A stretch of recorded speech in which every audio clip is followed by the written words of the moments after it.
La mañana. En directo.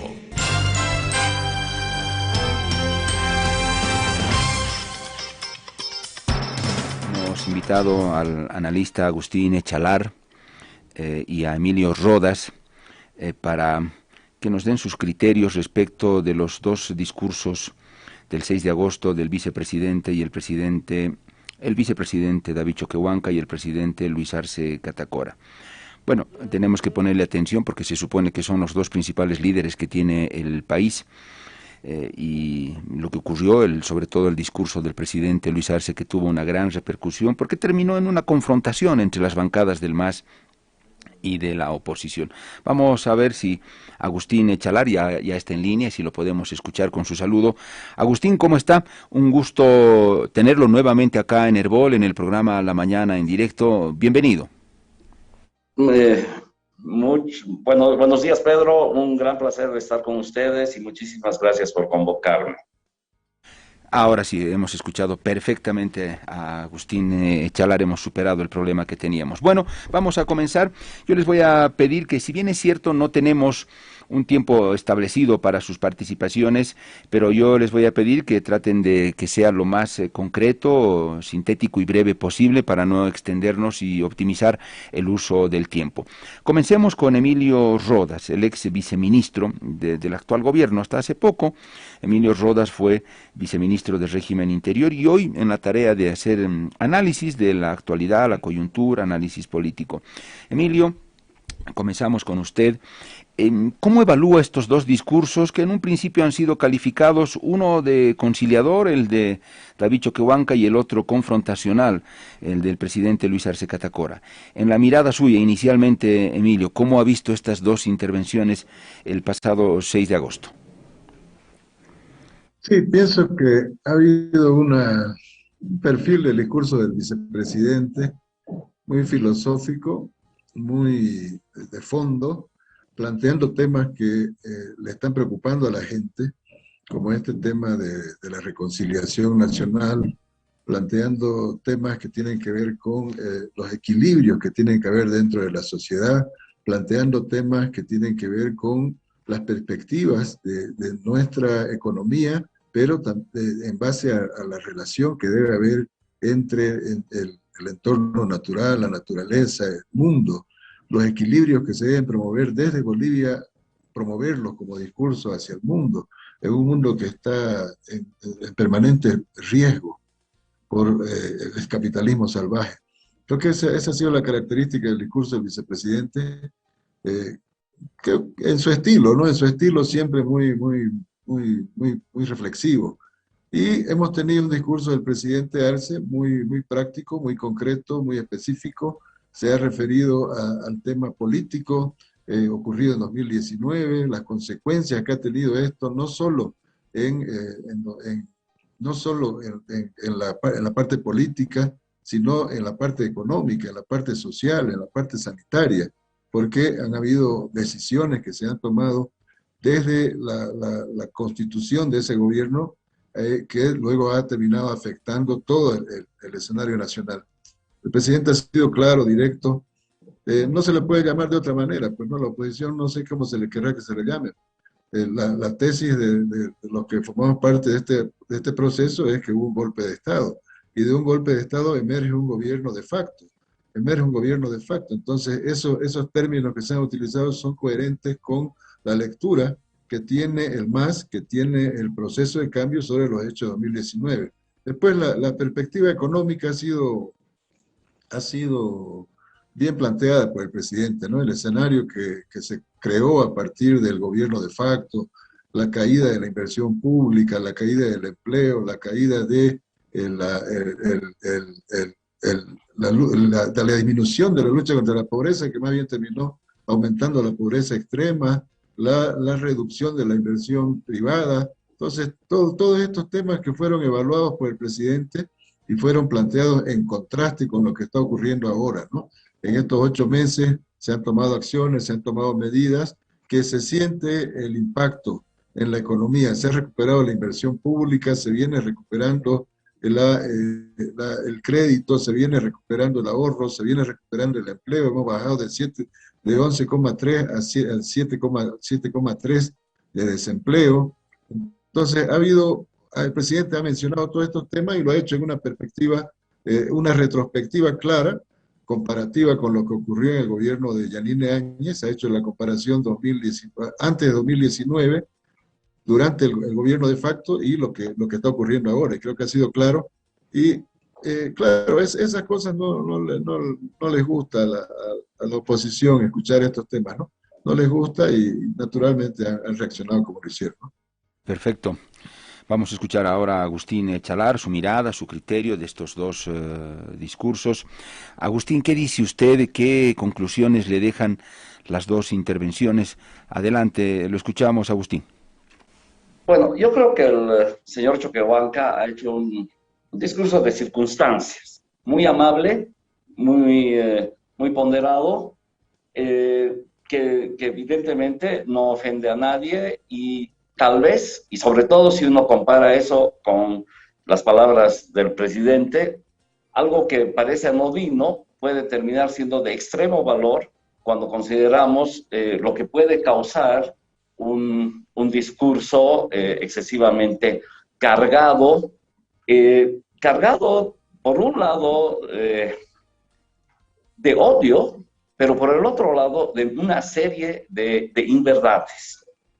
Eso es el motivo por el cual yo creo que no solamente la gente que no es parte del MAS ha reaccionado en el hemiciclo, sino que hay una reacción en general. No es rabia porque se les está diciendo verdades, es disgusto porque están modificando los hechos y las situaciones de una manera que es simplemente inaceptable.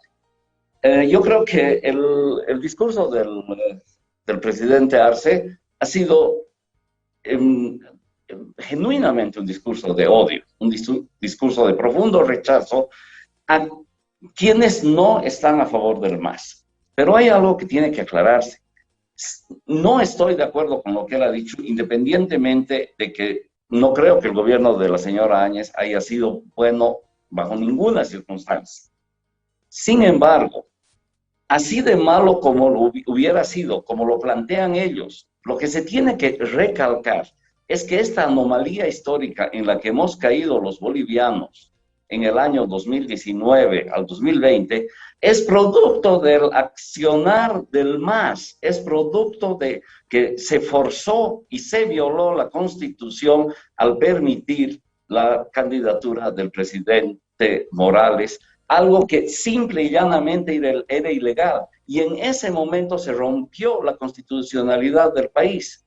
Ese es un tema que tiene que ser tomado en cuenta y que si la gente del MAS no acepta esa realidad, entonces solamente va a estar construyendo sus versiones a partir de una tremenda falacia. Ese es un primer punto. El otro punto es que evidentemente no se puede llamar golpe a ese proceso chapucero, problemático, que significó la renuncia de un candidato que nunca debió haber candidateado y que encima gobernaba y manejaba el poder electoral y que terminó siendo una elección llena de conflictos, creando una total inseguridad hacia la gente. El diagnóstico de un fraude fue dado por una institución que fue llamada por el gobierno. Entonces, en cualquier circunstancia, es una grosería querer plantear ahora que eso ha sido un golpe de Estado y que el gobierno de Yanine Áñez es un gobierno de facto. Es un gobierno que no tenía ningún poder porque no tenía el Congreso consigo, porque el Congreso siguió siendo del MAS, porque no tenía la justicia consigo, porque la justicia siguió siendo del MAS. Y aclaremos una cosa, que fue un muy mal gobierno con personajes detestables en puestos importantes. Sin embargo, si es que se plantea lo que se está planteando, se está dando una interpretación totalmente equivocada de lo que pasó en el 2019. Y eso es una enorme falta de respeto del primer ciudadano, que es también el primer servidor del país. Tenemos que ver el origen de todos estos conflictos que está viviendo el país. Y él mencionaba que algo que también hay que verlo, hay que ponerlo en la misma dimensión del análisis, es lo que ocurrió el 21 de febrero, como punto de partida de todo lo que luego se desencadenó en el país. Le toca el uso de la palabra a Emilio Rodas.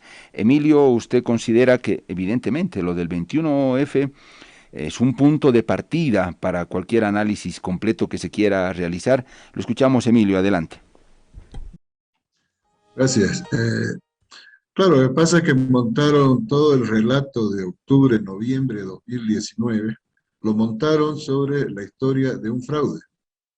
Montaron sobre la historia de un fraude para justificar el golpe de Estado. Porque el golpe de Estado no es una consecuencia de las movilizaciones. Las movilizaciones son un momento de un plan que tenía como meta derrocar al gobierno. Eso es el tema de fondo. No es que se van sumando y se van dando las circunstancias, no. Hay una movilización previa con el tema de los incendios, hay anuncios antes de las elecciones de no reconocer ningún triunfo del MAS, hay amenazas, movilizaciones inmediatas después de las elecciones, hay un curso de acción, se queman tribunales departamentales electorales, se ataca toda la institucionalidad electoral, se la ataca, se la deslegitima a propósito. Entonces hay un esquema. Y el fraude era su relato. No era su relato el 21F, el fraude era su relato.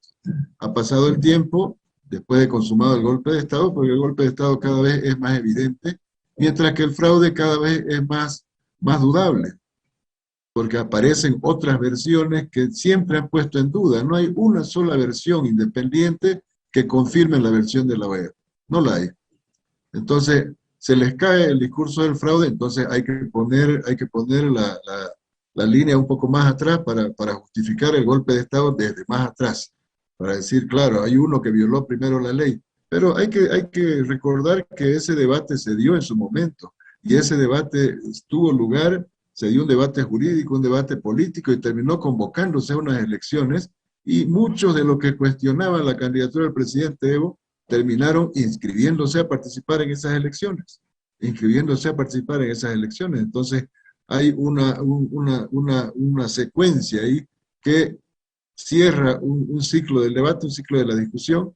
No cierra tal vez el malestar político que generó algunas plataformas, pero cierra un debate político con la convocatoria de elecciones, la realización. Pero había un esquema, y ese esquema terminaba con el derrocamiento del gobierno. Y se da un derrocamiento a lo clásico.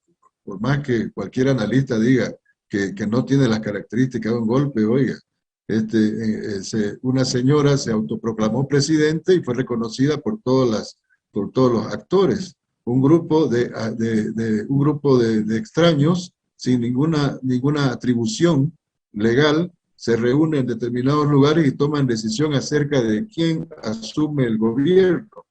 Se constituyó un gobierno de hecho, un gobierno de facto. Entonces, ¿eso qué configura? Un golpe de Estado. Eso dio lugar a lo demás. Lo demás que es lo que ocurrió después. 37 muertos. Ahora esos 37 muertos no tienen dueño. Como no hubo golpe de Estado, a los 37 muertos le llaman pacificación.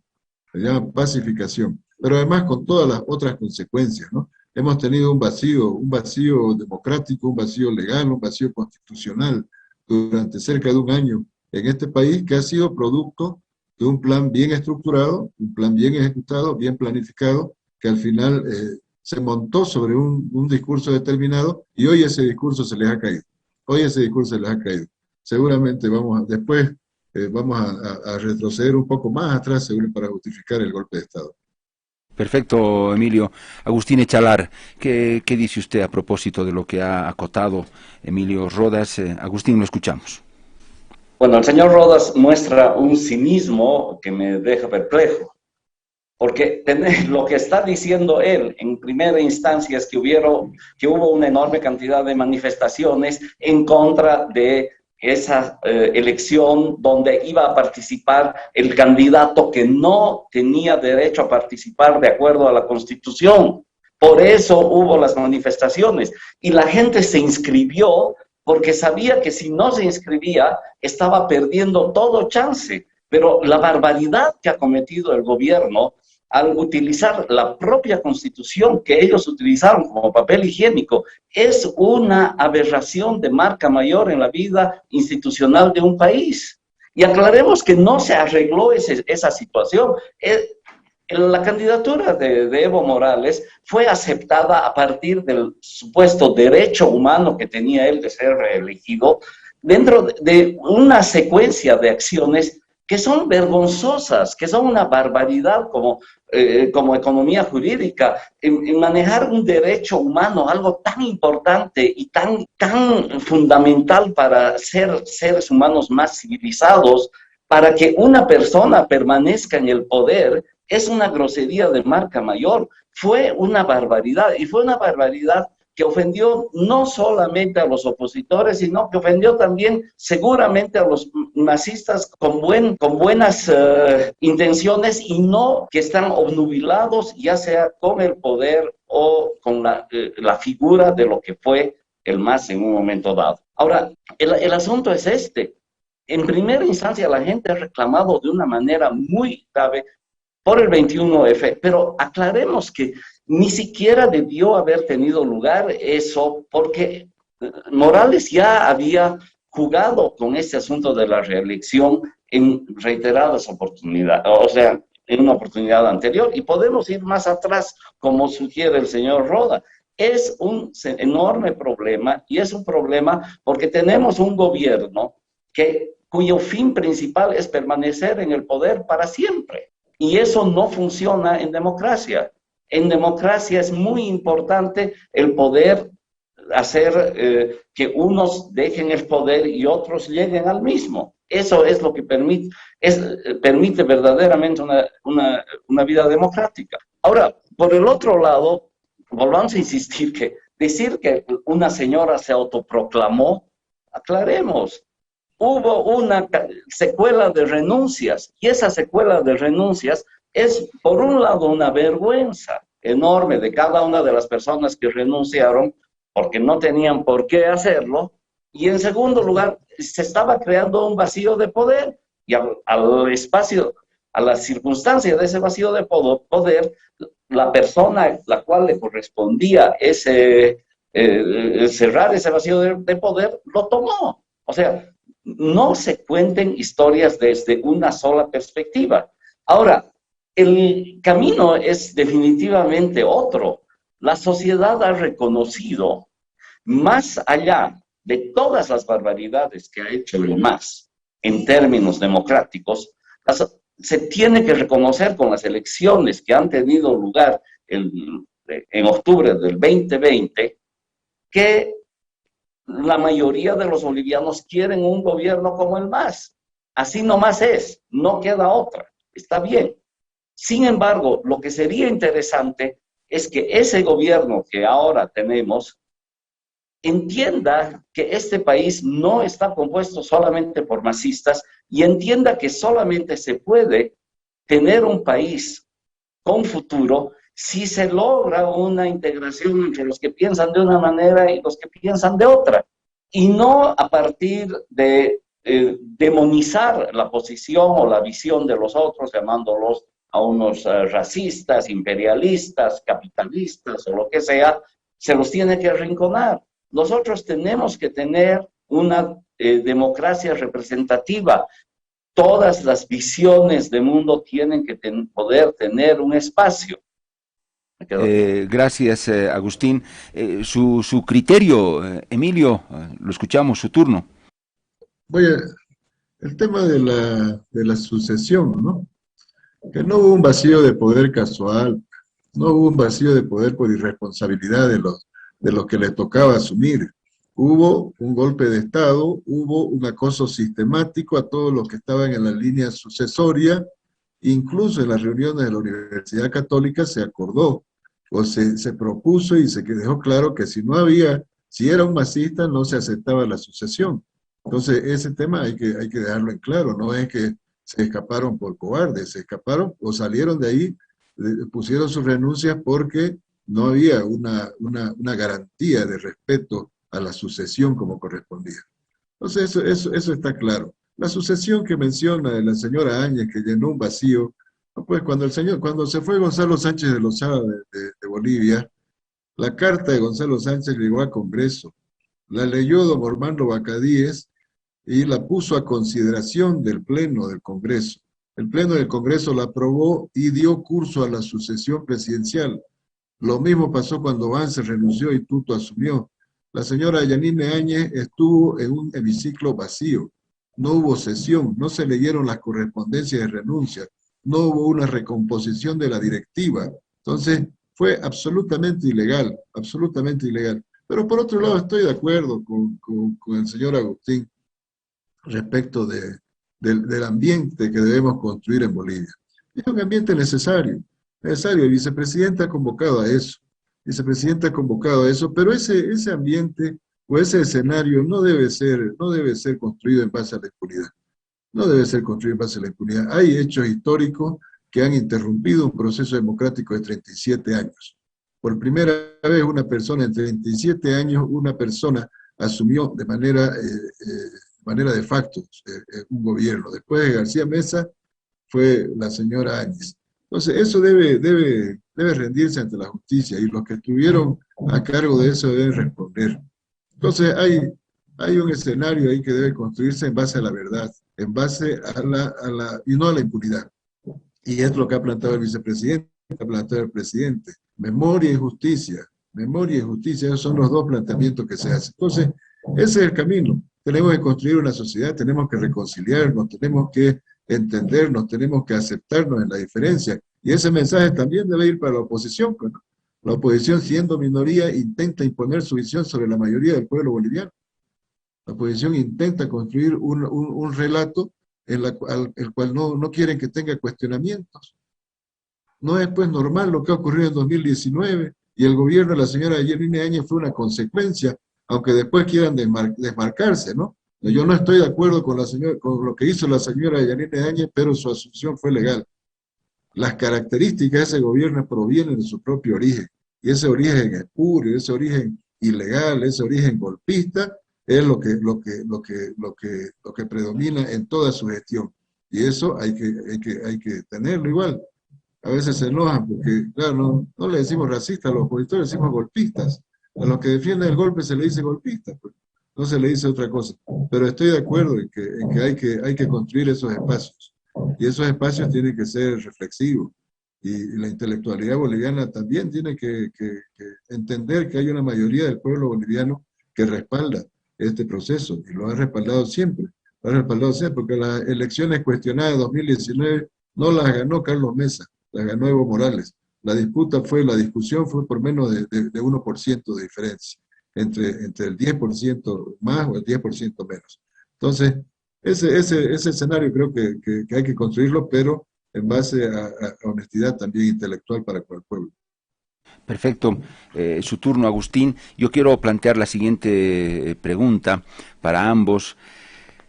La tan pregonada reconciliación, ¿cómo se va a dar? Yo la verdad que ni en oficialismo ni en oposición veo el más mínimo ápice de intención de reconciliación a partir de actitud, porque la reconciliación no tendría que ser solamente un hecho lírico y discursivo. Actitud, y porque creo que tampoco saben de qué nos hemos peleado los bolivianos. Creo que tendríamos que identificar primero cuál es el quiebre, dónde se ha producido el quiebre en este tiempo, en la historia está muy atrás el quiebre. ¿Qué nos ha dividido? O sea, ¿de qué tenemos que reconciliarlos y sobre todo cómo? Agustín, adelante, tiene usted el uso de la palabra, lo escuchamos. Antes de querer dar ese paso, yo le preguntaría al señor Rodas, ok, supongamos que tiene todas esas características la señora Áñez y que debe purgar sus culpas en una cárcel. como está ahora. ¿Qué castigo se le dará al presidente que violó la Constitución, que es su principal función estando de presidente? ¿Qué castigo merece Evo Morales por haber violado la Constitución? Yo quisiera que él me diga exactamente qué piensa al respecto. Ahora, respecto al problema que tenemos, la pura verdad es que los gestos conciliatorios tiene que darlos el que tiene el poder, obviamente, siempre, ¿no? Y en ese sentido, eso es lo penoso del discurso del señor Arce. El señor Arce podía haber desarmado buena cantidad de las propuestas o de las animadversiones de quienes no son masistas con un discurso un poco menos sesgado, más correcto. El señor Arce tiene que reconocer que el sistema de salud en Bolivia estaba muy mal durante el gobierno de Evo Morales. Ha mejorado, a mí me consta que ha mejorado en los últimos 15 años, pero no lo suficiente en función a la cantidad de dinero que había y la cantidad de dinero que se ha gastado en cosas que inclusive parecían maravillosas, pero que no llevaban a nada. Le digo, doy un ejemplo. ¿De qué sirve tener un teleférico que funciona maravillosamente y que ha costado $1.000 millones cuando la gente que tiene que hacerse atender por cáncer no lo puede usar porque en las horas que tiene que ir a hacer cola para tener una ficha para que la atiendan, no hay teleférico? Y llega al hospital y tiene que estar en la ciudad de La Paz a temperaturas muy bajas, desde las 2 de la mañana hasta las 7 de la mañana para que le den una ficha. Esa era la realidad pre-Yanine. No hemos necesitado de un gobierno de facto que se robaba los respiradores para tener un sistema de salud que es una de las grandes vergüenzas internacionales. Bolivia seguramente tiene el peor sistema de salud de toda Sudamérica y no podemos compararlo ni con nuestro hermano Perú ni con el otro país que ahora está yendo a una asamblea constituyente, que es Chile. No, es así. Bolivia tenía, el gobierno anterior ha tenido tremendas deficiencias que han sido ocultadas también en el discurso del señor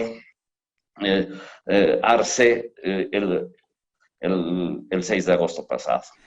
Ahora Emilio Rodas está con el uso de la palabra, 2 intervenciones para cada uno y cesaremos esta conversación. Don Emilio, Agustín Chalar, antes de entrar a la respuesta de la pregunta que yo formulé, reconciliación, ¿quién promueve eso? ¿Cómo? ¿Con qué tipo de acciones? ¿De qué tenemos que reconciliarnos los bolivianos?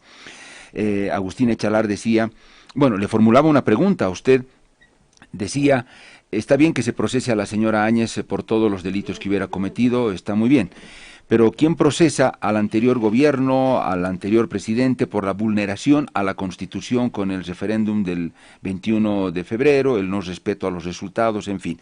Don Emilio, adelante, por favor, en esta su penúltima intervención. Gracias. Nosotros sostenemos que la candidatura del presidente fue legal. Probablemente hay algunos compañeros que piensen que fue un error político, pero no consideramos que sea un error legal, porque se ha planteado de toda la perspectiva, y hasta ahora no hay ninguna respuesta jurídica en ningún organismo que diga lo contrario. No lo hay, no lo hay. Y si lo hubiera y se inicia un proceso contra el presidente Evo, tenemos que darle todo el acompañamiento legal para enfrentar cualquier proceso, y una justicia independiente, una justicia transparente. Eso es lo que quisiéramos en todos los casos. Pero consideramos que no habría razones para eso, porque se justificó jurídicamente. Y lo otro, considero que hay que avanzar sobre agenda. Hay que avanzar sobre agenda.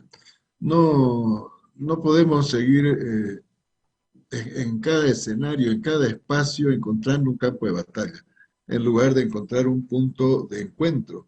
El tema salud, por ejemplo, lo hemos convertido en un problema de consigna.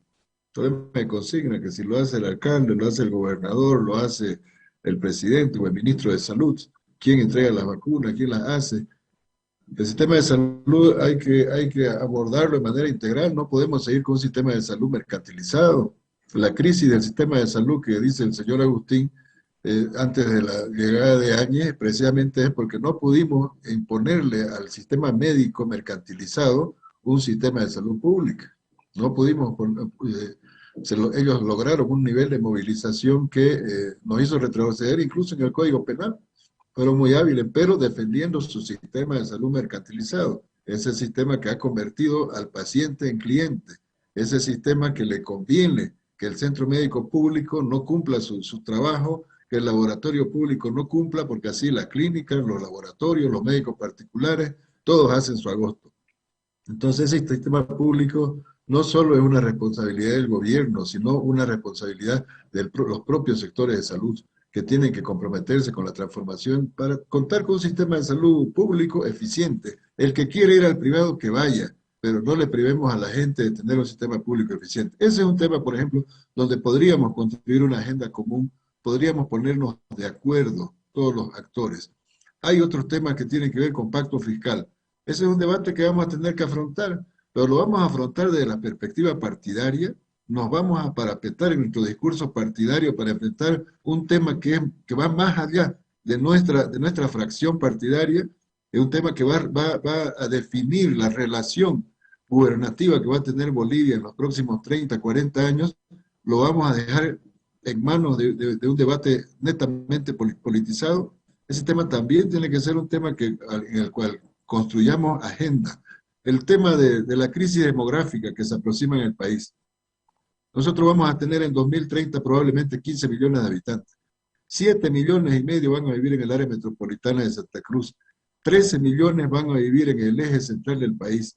Solo 13,5 millones van a vivir en ciudades dispersas que van a estar arriba de 20.000 habitantes. El resto va a vivir en comunidades. Entonces, eso nos va a llevar a una crisis demográfica que no la estamos viendo, no la estamos afrontando, no estamos discutiendo estas cosas en el nivel político y nos estamos agotando en una agenda que probablemente llegue a cansar a la gente rápidamente y no le dé respuesta. Entonces, la posibilidad de reconciliación tiene que estar en función de la agenda común que construyamos, porque hay problemas comunes, hay problemas que tengamos un gobierno de derecha, un gobierno de izquierda, igual van a reventar en manos de cualquiera de ellos, si no los afrontamos. Y estos tres que yo planteo como ejemplo nada más, son solo tres de los 20 o 30 que hay y que sí podemos afrontarlo, ¿no?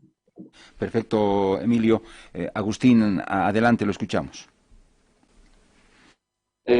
Para no redundar en contraargumentos, yo sí creo que tenemos que manejar una serie de detalles que son realmente importantes para combatir precisamente el tema tan grave de la pandemia, el tema de la salud, que a final de cuentas es el que va a determinar la situación económica inmediata del futuro, y necesitamos sacar del discurso y de la discusión política los problemas que se pueden solucionar no solamente con ya sea un partido de izquierda o de derecha, también existe una posibilidad de una opción política de centro, por si acaso.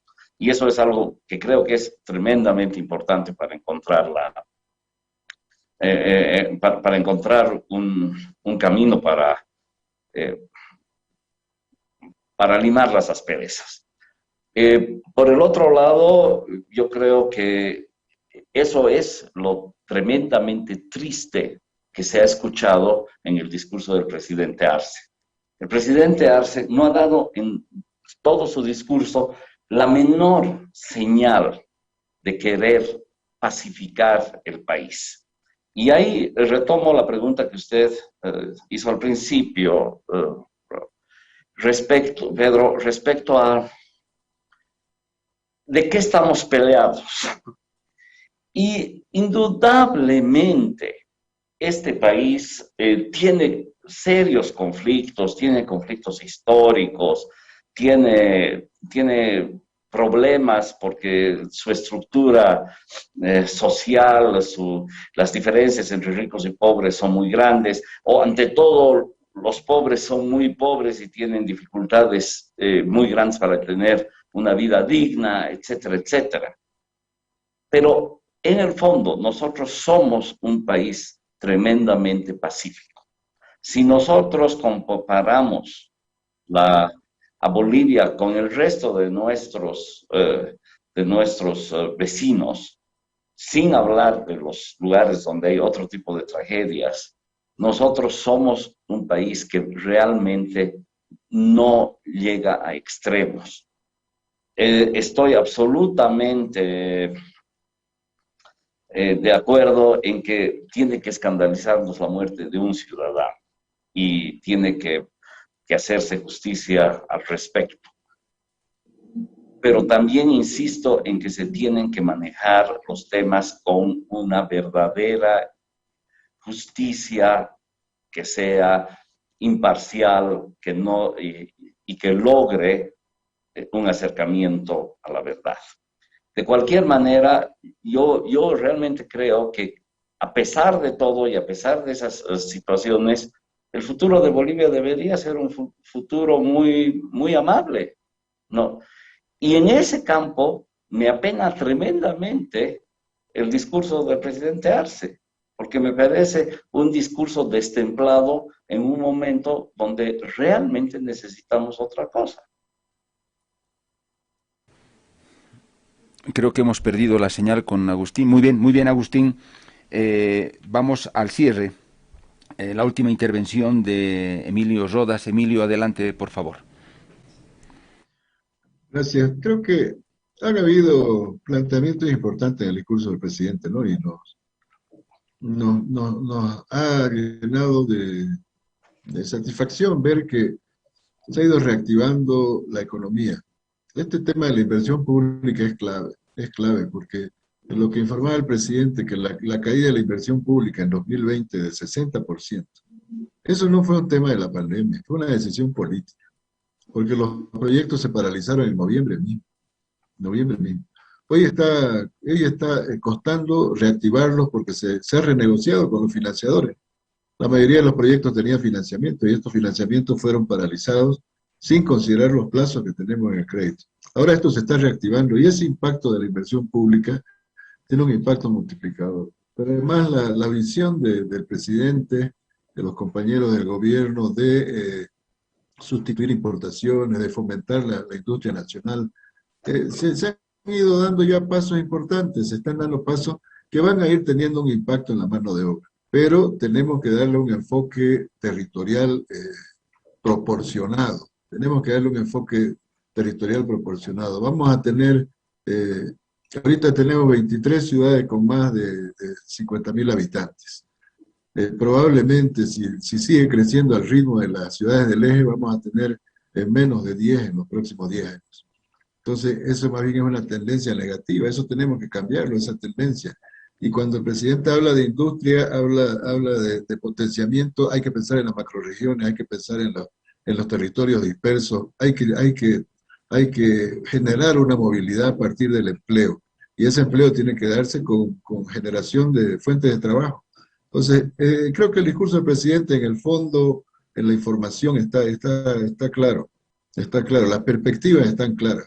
Las perspectivas del vicepresidente, del tipo de sociedad que tenemos que construir, esa sociedad humana, esa sociedad que no esté en ruptura, de equilibrio con su entorno, esa sociedad es posible. Y es posible, pero una sociedad con una buena economía, con buen trabajo, con buena educación, con buena salud.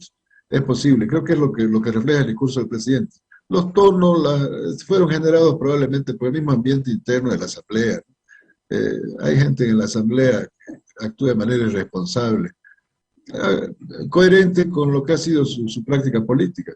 Seguramente entre los nuestros también hay algunos, pero eso tiene que cambiar en el futuro. Tiene que cambiar, tenemos que darle solemnidad a este tipo de eventos, a este tipo de espacios.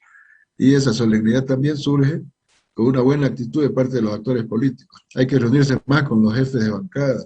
Ojalá el presidente, el vicepresidente se reúnan seguido con los jefes de bancada de todas las fuerzas políticas, acuerden agenda legislativa y discutan estos temas que tienen que ver con el potenciamiento institucional del Estado, ¿no?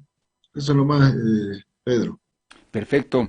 Agustín, el cierre suyo. Adelante, por favor.